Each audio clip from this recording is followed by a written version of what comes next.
আসসালামু আলাইকুম everyone, welcome back to my channel ক্যাফেডিক্স লাইফ। আজকে আপনাদের সাথে শেয়ার করব ফিশ কোফতার রেসিপি। যারা ফিশ লাভার আছেন তারা তো এটা খুবই পছন্দ করবেন, যারা নন ফিশ লাভার আছেন তারা একবার এটা ট্রাই করে দেখতে পারেন, ইউ উইল লাভ ইট।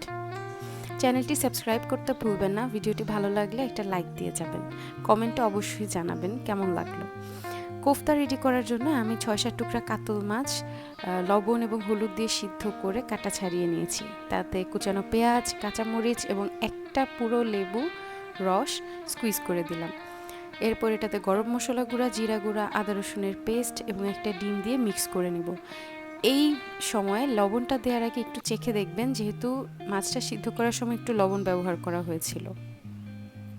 ভালো মতো মিক্স করে নিতে হবে মশলাগুলো। তারপর খুব ছোট না বা খুব বড় না, এরকম মাঝারি আকারে ছোট ছোট বল রেডি করে নিতে হবে।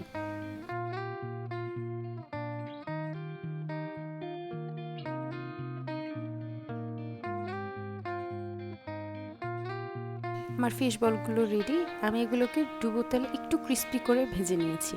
এবার কারিটা রেডি করার পালা। তেলে পেঁয়াজগুলো এরকম বাদামি রং হয়ে আসলে এটাতে একটু পেঁয়াজ বাটা দিয়ে দিব। তারপর দিয়ে দিচ্ছি আদা রসুনের পেস্ট এবং মিক্সড বাদাম বাটা। কাজু, পেস্তা, কাঠবাদাম একসাথে মিক্স করে পেস্ট করে নিয়েছিলাম। এখন এই মশলাটাতে সামান্য একটু পানি দিয়ে দিব। তারপর দিয়ে দিচ্ছি হলুদ, মরিচ ও ধনিয়ার গুঁড়া। তারপর অ্যাজ ইউজুয়াল আমার সব রান্নার মতো এই মশলাটাকে আমি ভাজতে ভাজতে কালার চেঞ্জ হয়ে যাওয়া পর্যন্ত ওয়েট করব। এই কোফতাটা সাদা ভাত, সাদা পোলাও দুটো দিয়ে খুব ভালো লাগবে। মশলাটা যখন ভাজা ভাজা হয়ে এরকম একটা কালার চলে আসবে, দেখতেই পাচ্ছেন, তখন এটাতে পরিমাণ মতো পানি দিয়ে দিব গ্রেভির জন্য।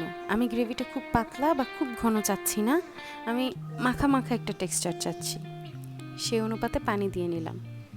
পানিটা ফুটে উঠলে কোফতাগুলো ঢেলে দিতে হবে এবং খুব ভালো মতো জাল করে নিতে হবে যেন ফ্লেভারগুলো একসাথে মিক্স হয়ে যায়।